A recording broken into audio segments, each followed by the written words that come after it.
Very good evening to all present. Welcome to Discover Knowledge. मेरा नाम है ईशा। दोस्तों, इस वीडियो लेक्चर में हम क्या समझेंगे कि आखिर इलेक्शन एंड डेमोक्रेसी इतने इम्पोर्टेंट और ऑथेंटिक क्यों है। पिछले वीडियो में हमने इलेक्शन एंड रिप्रेजेंटेशन, जो कि चैप्टर 3 है आपकी क्लास 11 पॉलिटिकल साइंस का, उसको समझा था। ठीक है, उस बिगिन किया था, उसमें हमने समझा था कैसे डायरेक्ट और इनडायरेक्ट डेमोक्रेसी कनेक्टेड है और क्या होते हैं ये आखिर। आई होप आपने उस वीडियो को फॉलो किया होगा। इस वीडियो से मैं चाहूँगी कि पहले आप इस पिक्चर को देखें। देखिए, ये पार्लियामेंट है, दोनों, चाहे वो एक इंडिया का हो और चाहे वो दूसरा हो। ठीक है, अब यहाँ पे हम देख सकते हैं ये दोनों ही पार्लियामेंट, और इस दोनों ही पार्लियामेंट में हम वो लोगों को, उन लोगों को बिठाते हैं जो हम चूज़ करते हैं, जिनको हम इलेक्ट करते हैं, जिनको हम उस पोजीशन पर बिठाते हैं।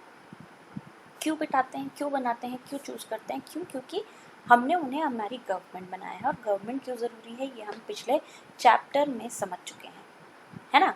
तो अब इस गवर्नमेंट पर हमने कंट्रोल्स भी लगाए थे, ये भी आपने पढ़ा होगा, पढ़ा था पिछले चैप्टर में भी पढ़ा था हमने कि कैसे हमने आखिर गवर्नमेंट पर कंट्रोल्स लगाए हुए हैं। फंडामेंटल राइट्स के थ्रू गवर्नमेंट के 3 ऑर्गन्स हमने डिवाइड कर दिए। क्या इनफ है? क्या वो लोग जिसको हमने गवर्नमेंट बनाया, जिसको हमने गवर्नमेंट बना करके इतनी हाई पावर दी, अथॉरिटी दी, जो हमारे लिए काम करे, क्या वो हमारे लिए उतने ऑथेंटिकली काम करती है? कैसे हम डेमोक्रेसी को डेमोक्रेसी बना सकते हैं उस गवर्नमेंट के साथ, हमारे राइट टू वोट के साथ, यूनिवर्सल एडल्ट फ्रेंचाइज के थ्रू। यही है आपका इस चैप्टर में, इस प्राइमरली इस वीडियो में, इलेक्शन एंड डेमोक्रेसी। ये वर्ड, ये लाइन, ये सेंटेंस कभी आपने सुना होगा, इलेक्शन एंड डेमोक्रेसी को हैंड इन हैंड। ये एक बहुत ही एप्ट और एक बहुत ही सही लाइन है। क्यों? क्योंकि अगर एक डेमोक्रेसी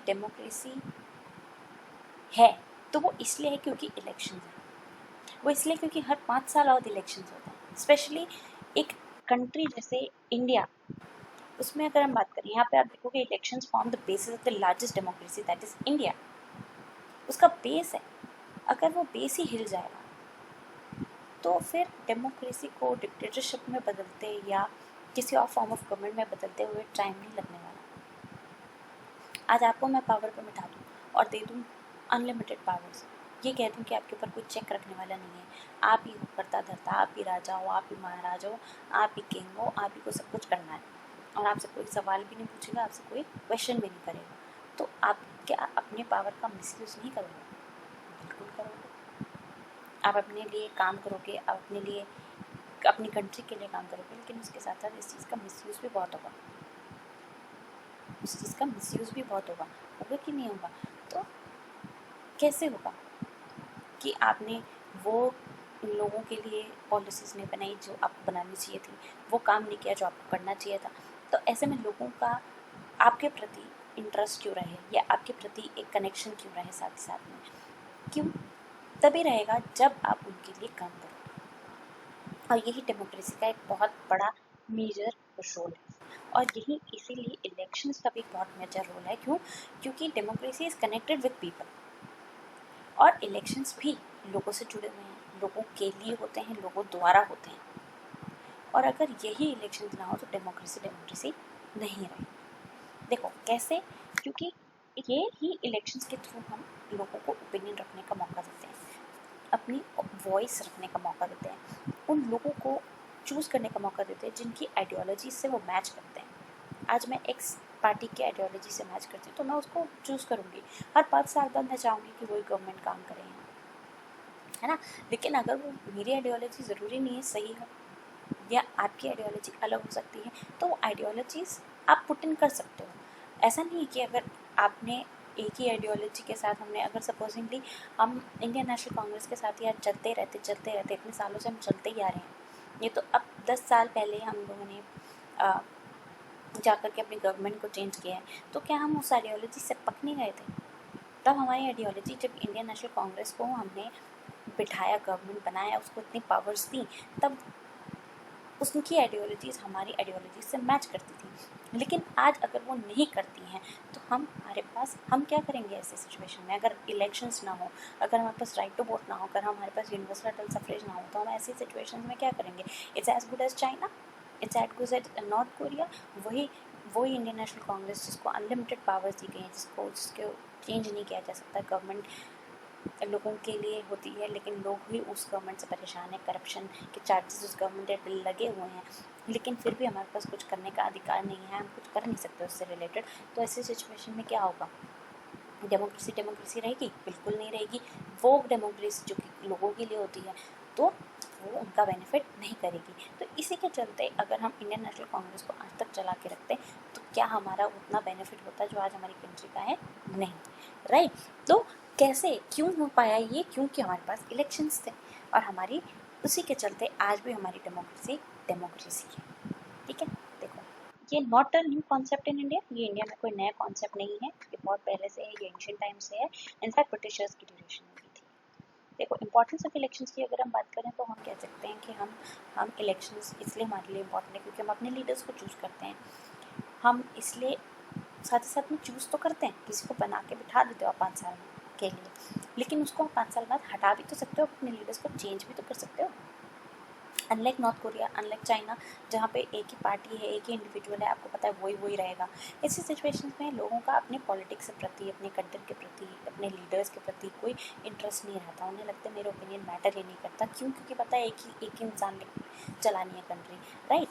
तो यहाँ पे ये आसान हो जाता है आपके लिए कि आप अपने पॉलिटिक्स में इन्वॉल्व रहते हो, be part of the politics of the country. अगर मेरे को पता है कि मेरे पास एक बहुत बड़ा राइट है और मेरी एक रिस्पॉन्सिबिलिटी है कि मुझे कैसे एक गवर्नमेंट को बनाना है, ठीक है, और अपनी कंट्री के लिए काम करवाना है और अपने लिए काम करवाना है, और साथ ही साथ में ये देखना है कि कंट्री का बेनिफिट हो रहा है या नहीं हो रहा है।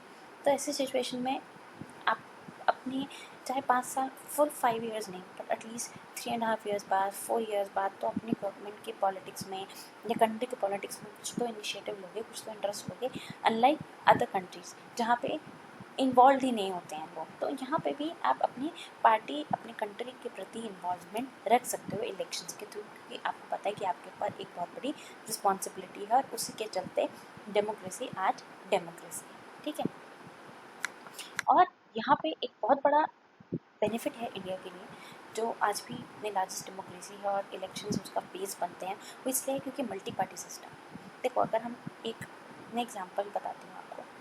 हमने एक लोकसभा इलेक्शंस लड़े और हमने कंट्री को पूरी कॉन्स्टिट्यूंसीज में डिवाइड किया हुआ है। अब हर एक कॉन्स्टिट्यूंसी से ज़रूरी तो नहीं है कि मेजॉरिटी पार्टी या एक ही पार्टी जीते, बहुत सारी पार्टीज जीत सकती हैं और वो सब चूज़ होकर के मेंबर्स बनते हैं पार्लियामेंट के। तो जो मेजॉरिटी पार्टी वो तो गवर्नमेंट बना लेती है, लेकिन बाकी पार्टी के मेंबर्स का क्या, वो अपोजिशन पार्टी बन जाती है। तो अगर unless and until opposition party, चाहे वो मल्टी पार्टी मेंबर की क्यों ना हो या चाहे सिंगल मोस्ट पार्टी की क्यों ना हो, तो ऐसे सिचुएशन में अगर अपोजिशन पार्टीज ना हो इलेक्शन के बाद भी, ठीक है, रोल हो गया कि आपने इलेक्शन, यहाँ पे इलेक्शन और डेमोक्रेसी का क्या कनेक्शन है? देखो, इलेक्शन ये कि हमने डेमोक्रेसी के लिए अपनी डेमोक्रेसी को डेमोक्रेसी बनाए रखने के लिए हमने इलेक्शंस लड़े, और वही इलेक्शंस के चलते हमने अपोजिशन पार्टी को भी कहीं ना कहीं से जिताया और पार्लियामेंट का मेंबर बनाया, ताकि वो हमारी गवर्नमेंट पे कंट्रोल और चेक रख सकते हैं हमारे लिए, है ना। तो यहाँ पे मल्टी पार्टी सिस्टम का होना बहुत ज़रूरी है। इंडिया का एक बहुत बड़ा बेनिफिट मल्टी पार्टी सिस्टम का होना भी है। क्यों है ऐसा? क्योंकि मल्टी पार्टी, अगर मेरे को पता है अगर मैं चाइना में हूँ सिंगल पार्टी है, तो मेरे को कोई फ़र्क नहीं पड़ेगा कि इलेक्शन हो भी रहे हैं नहीं हो रहे हैं, क्योंकि वोट देना मेरे लिए इंपॉर्टेंस नहीं रखेगा। लेकिन मुझे पता है कि अगर मेरे पास 3 पार्टीज़ का ऑप्शन है और मैं ए से अगर परेशान हूँ तो मैं बी के पास तो जा सकती हूँ। क्यों? क्योंकि मुझे अपना काम चलवाना है, मुझे तो अपने रिप्रेजेंटेटिव्स को चूज़ करना है, मुझे तो डेमोक्रेसी को डेमोक्रेसी बनाए रखना है, ठीक है। तो क्यों? क्योंकि अगर एक ही party, the rule is basically, या तो एक ही पार्टी या फिर एक ही इंडिविजुअल को अगर आप ज़्यादा से ज़्यादा पावर देते रहोगे तो क्या होगा, वो डिक्टेटरशिप का फॉर्म कभी भी ले सकती है। It can turn into a dictatorship, and इसीलिए इलेक्शंस का डेमोक्रेसी में एक बहुत बड़ा रोल होता है, ठीक है। और यहीं पे हम ये भी कह सकते हैं कि इलेक्शंस को फ्री एंड फेयर होना चाहिए डेमोक्रेटिक कंट्री को डेमोक्रेटिक कंट्री बनाए रखने के लिए। देखो, यहाँ पे मैं आपको लास्टली इस पिक्चर के साथ छोड़ के जा रही हूँ, ठीक है। आप इस पिक्चर पे पूरा फोकस करिए, समझिए। एंड आई होप आपको ये वीडियो अच्छी लगी हो एंड ये टॉपिक समझ में आ गया होगा। If not, please feel free to mention it in the comment section. Please कोई क्वेरी हो, कोई डाउट हो, आप कोई टॉपिक लेना चाहते हो, आप चाहते हो कि मैं कोई टॉपिक लूँ, तो you can mention it to me in the comment section as well. Please like to the channel, please subscribe to the channel and hit the bell icon so that you do not miss any notifications. Thank you so much everyone.